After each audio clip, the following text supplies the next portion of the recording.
Okay, we're going to begin now. Welcome back. It's great to have you back with us. It is my great honor to introduce to you Dr. Eviatar Matania, the head of the National Cyber Directorate for the Prime Minister's Office in Israel, reporting directly to the Prime Minister. Dr. Matania has been head of Israel's National Cyber Bureau since its establishment in 2012, operating directly under the Prime Minister. In 2015, he was appointed to also establish and supervise the new National CyberSecurity Authority. He is a world-renowned thought leader in cybersecurity, and Israel, as I'm sure you've read, is one of the great dynamic countries in cybersecurity, and he is really in the center of the Israeli cybersecurity ecosystem. So we're delighted to have Dr. Matania with us to give the next keynote. Thank you.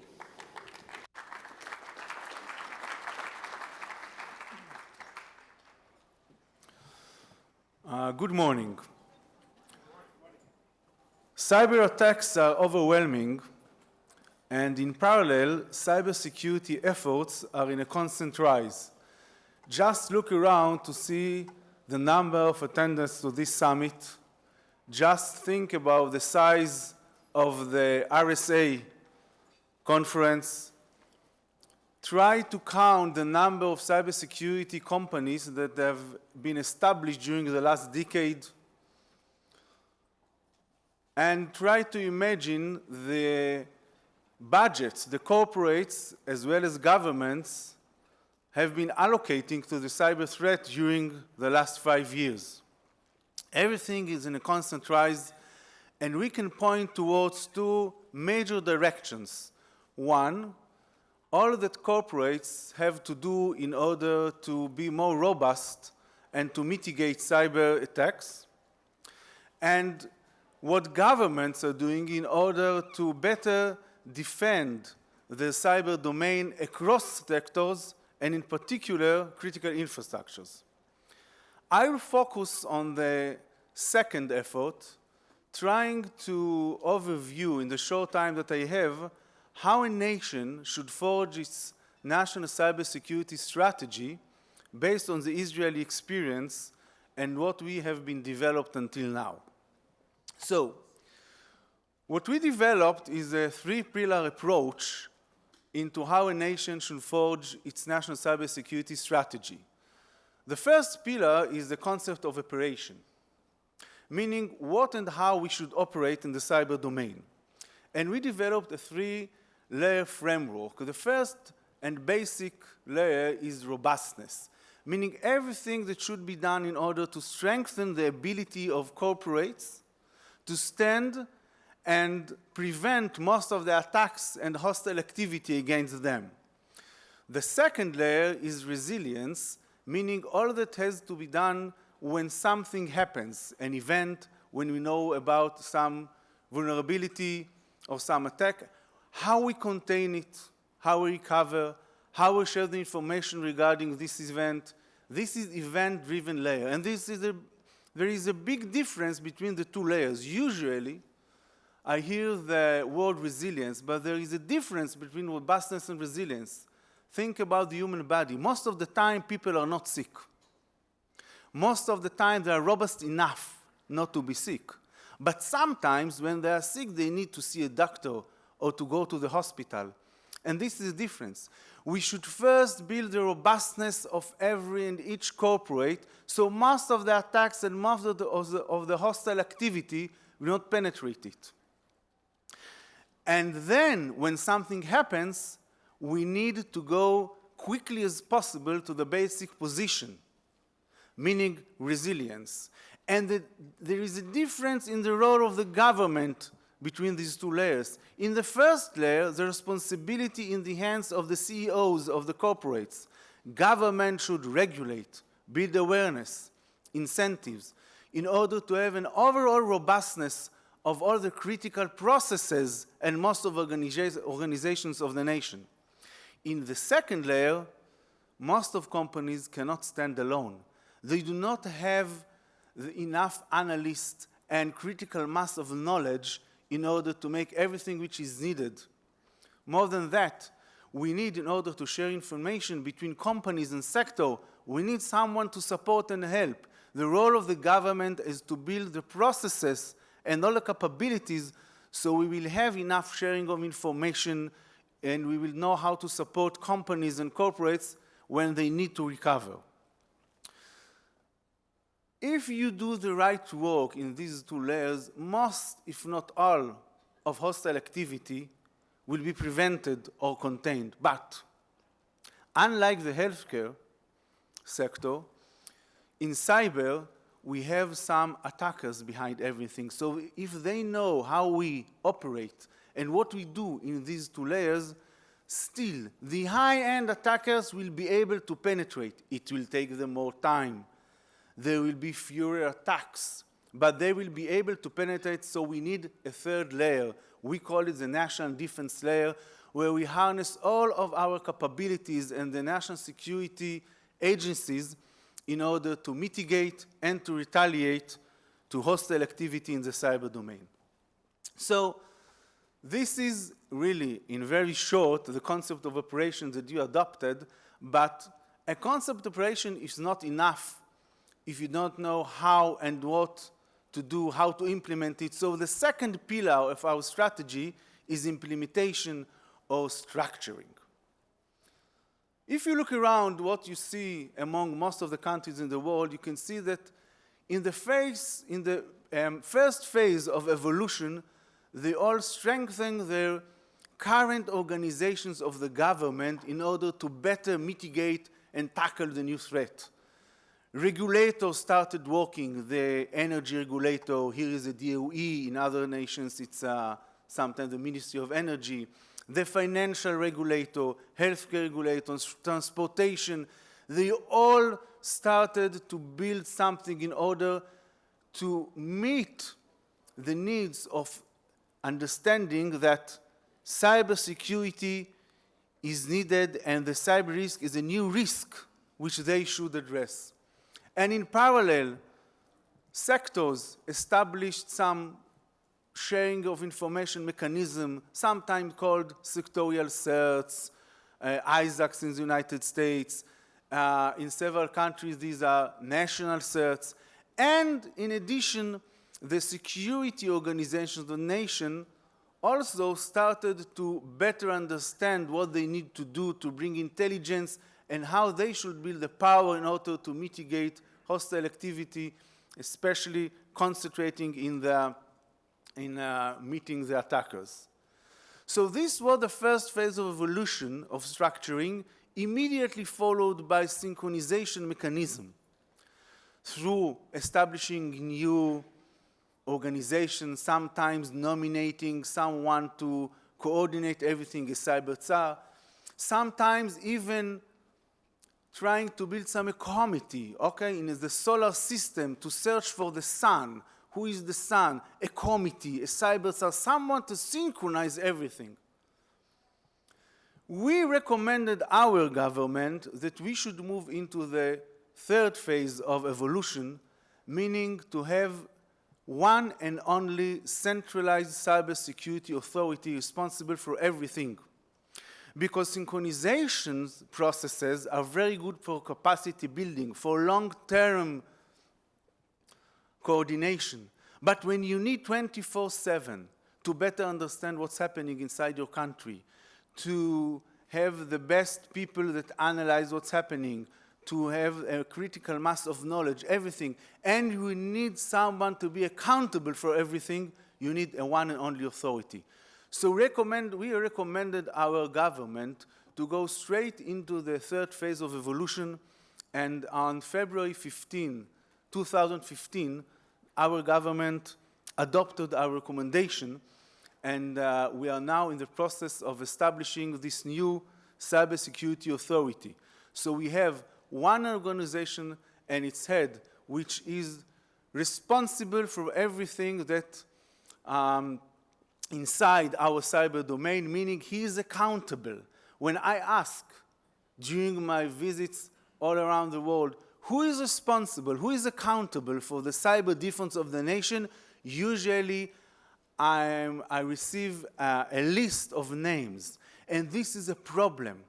This is a problem because if cybersecurity is so important, and if it's going to be one of the major threats to our economy and to our society, we need to have accountability and to develop new disciplines. It could happen only in a new and vivid organization that this is its only mission, accountable for this, and has the critical mass of people and knowledge in order to develop it. So this is the structure.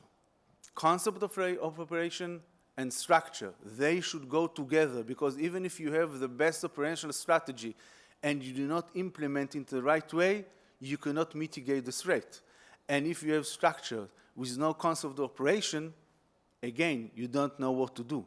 So this is the most important thing, these two pillars of concept operation and structuring. But we need the third pillar to back all our capabilities, which is the capacity building. And capacity building is all that we did in order to have the right technologies and solutions for our new cybersecurity authority in order to meet the needs. And we invested a lot in developing new vehicles for our cybersecurity industry, vehicles that enable them to take risks. We take the risk together with them. We budget the risk. We give them 50 to 75% of the budget they need in order to develop new technologies when they are very risky, because usually the business community will not go for these risky projects. We build vehicles for the industry to cooperate with each other. And we establish 5 research centers together with our universities in order to lead the future thinking and development in cybersecurity. So also in 5, 10, and 20 years, we will be able to cope with the threat, to have the best technologies, so we will be much more defended. We are trying to balance the unbalanced equation currently that we have between the attackers and defenders. Currently, it is unbalanced. We do a lot and invest a lot of money and effort and thinking in how to balance this equation through breakthrough technologies and building and through the ecosystem that we'll build, that we have been being built through our industry and academy. And we also invested in human capital, because all of this cannot happen if we do not have the best and qualitative human capital. So we have a strategic program of how to develop, together with our university and Ministry of Education, the next generation of leaders, of R&D leaders in cybersecurity. Altogether, this is the ecosystem, and above all that, we are investing in a physical domain, an ecosystem in a physical domain, because sometimes even in the virtual era, we need people to work together, to meet with each other, and we are investing in a cyber park in the city of Be'er Sheva, where we put all the different points of use in order to have an ecosystem, small ecosystem of cyber. Our national cert is there. Global companies such as IBM or EMC build their cybersecurity centers there. We have their Israeli startups. We also have there our cyber research center of Ben Gurion University. All together, we bring to one place different people, different points of view, in order that in one place we will be able to generate the real breakthrough technologies that will change the way that we defend our nation. So, just to sum up, we developed a 3-pillar strategy, a concept of operation, implementation, and structuring, and capacity building, so we will have the best capabilities to address the threat, not just these days, but also in 5 and 10 years. We are in the process of establishing all this. The new cybersecurity authority is being built and will be totally and complete operating next year. And side by side, we invest a lot in capacity building of our nation, again, in order to meet future threats and not just current threats. I believe that our method may suit most of the small to medium countries, and this is the basic elements of how a nation should forge its cybersecurity strategy. I believe that everyone which is interested, and we already have some of you interested in this, can come, and we'll be very glad to really put it in details, because it was just a very short description of what we are trying to do. Thank you.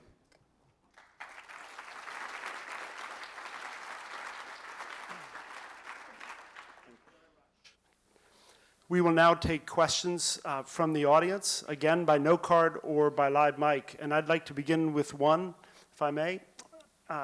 You touched on the cybersecurity ecosystem that is so strong in Israel, second only to the US. What lessons could you share with this primarily US audience about how that cybersecurity ecosystem has grown so rapidly and helped our respective countries? The basic elements of this is first to encourage innovation. And encouraging innovation meaning that we know that most of the projects will not succeed. They will fail. So encouraging innovation meaning that you need a culture so people are trying and fail. They try again and fail, but then they succeed. And the second element is not just the culture, that to put the vehicles, as I mentioned, so to share the risk, meaning we do not take all the risk on the government, but we share the risks, and the upside is of the innovators and the investors. We just share the risk. So nationally, you can see a lot of projects that failed, but those that succeed are enough, and they really encourage the whole economy of cybersecurity in Israel. And the third element is the ecosystem. We need researchers from universities to work together with the cybersecurity industry, and they should work together with those who should defend, whether they are corporates or governments. If we do not build the right ecosystem and combine them all to search for the right solutions, we'll not be able to really tackle the new threat. Thank you very much. Further questions again by note card, please do submit them. Kitty is right here and Katie is in back. They will be happy to pick those up. The first question I have, and I have two, I'll just read it straight from the note card. What state and non-state actors are the primary cyber threats to the Israeli government and Israeli commercial sector, and how are they deterred, mitigated? Again, the beginning? Sure. What state and non-state actors are the primary cyber threats to the Israeli government and Israeli commercial sector, and how are they deterred, mitigated? Again, I'm just reading directly from the card. This is a question that I'm usually asked, and my answer is like this, and it's quite surprising to several other people. I'm not too interested in this, because the way that you have to build your walls and defense is regardless of who is going to be your enemy. Because if we concentrate too much on the specific state actors or non-state actors today, tomorrow we'll have others. This is a global threat. We are threatened like in each nation, from every corner on the globe. Each and every terror organization, state-sponsored attackers, crime organizations, states may reach our system, our computer system and organizations. So what we have to do is, regardless of the specific hostile activities that we see today, to build our defense, our technologies, so they will be able to meet any threat and anyone who is trying to penetrate our systems. If there are those who are trying to do it again and again, we will know what to do and how to retaliate. But this is for the defense point of view. We need to build it in another way, not concentrating on the specific attacker, but on what's happening with the attack and the campaign. That's my answer. Thank you very much for that great answer. Cyberspace is fully connected. Israel is connected to every other country. Obviously, how do cross-border trust relationships work in your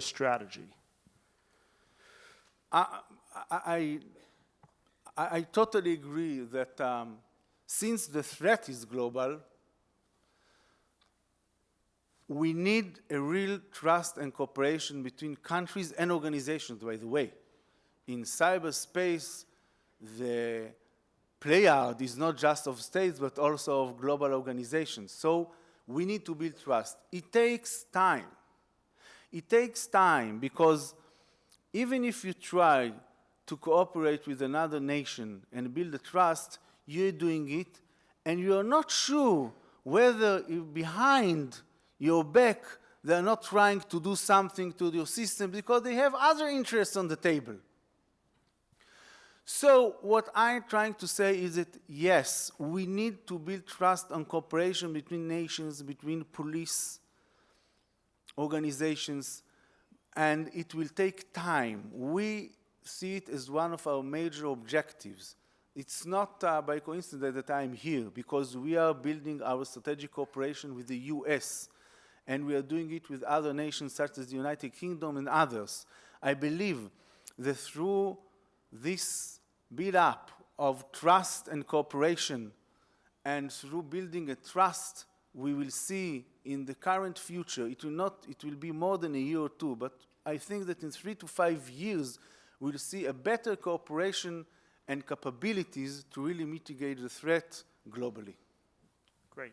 Thank you very much. Any other questions? Yes, one question here.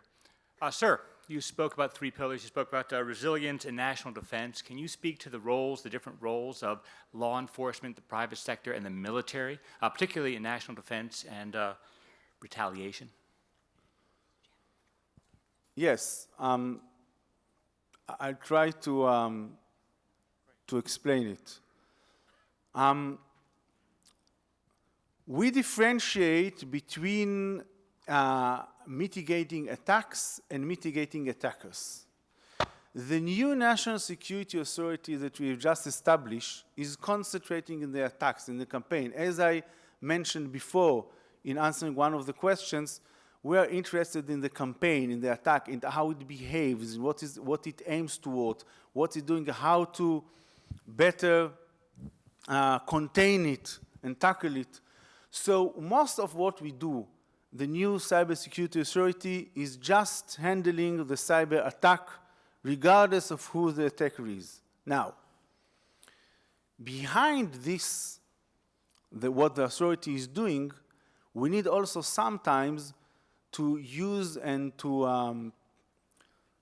ask or to request our national security organizations, and I count the police as one of them, to also tackle the specific attacker. So, whatever we see is transparent to our national security organizations as well as the police.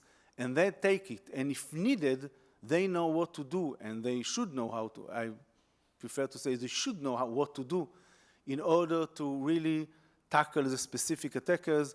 And this is a role in Israel of the police when it comes to crime, of our internal security service when it comes to terror, and of the IDF when it's part of warfare domain. Haven't yet happened, but I believe that we will see it in the future. These are the 3 main organizations to tackle the attackers. The National Security Authority is handling the attacks, the campaigns, not going after the attackers. One more question?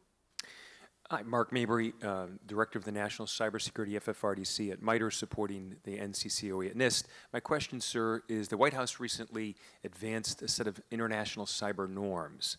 What do you think about those? Do you think they need to be extended? And if you agree to them or agree to new ones or extended ones, what can we do as an international community to ensure they're enforced or followed? I think that international norms are very important. The way that we should build them is to have a stable situation that most of countries will not just sign the agreement or treaty or the norms, but will also cope with them. And there is a difference between agreeing on the norms and signing them and cope with them and really believe in them. So Our approach is that since we want international norms, we need them to be very accurate and to have a really small number of them and not to go too broad. If you go too broad, for example, the norm of do not attack critical infrastructures sounds great, but can you define for me what critical infrastructures are? The definition in each and every nation is different. So, since the definition is different, sometimes you may find that everything is critical.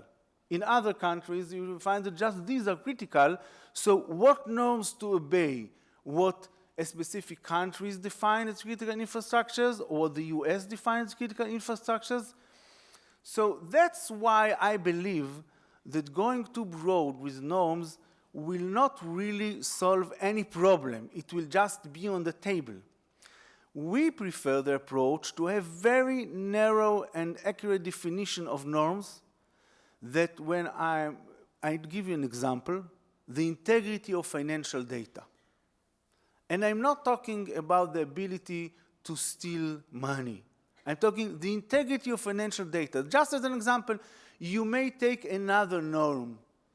But what I try to say is that if you will succeed to define 3 to 5 accurate norms that everyone may agree with, we will have all the countries in the world signing such a treaty, and then it will be the start point of trying to leverage it into more and more norms and then enforcement. We should begin with something which really relevant to everyone and then go on with other norms. So this is my approach, my country's approach to this.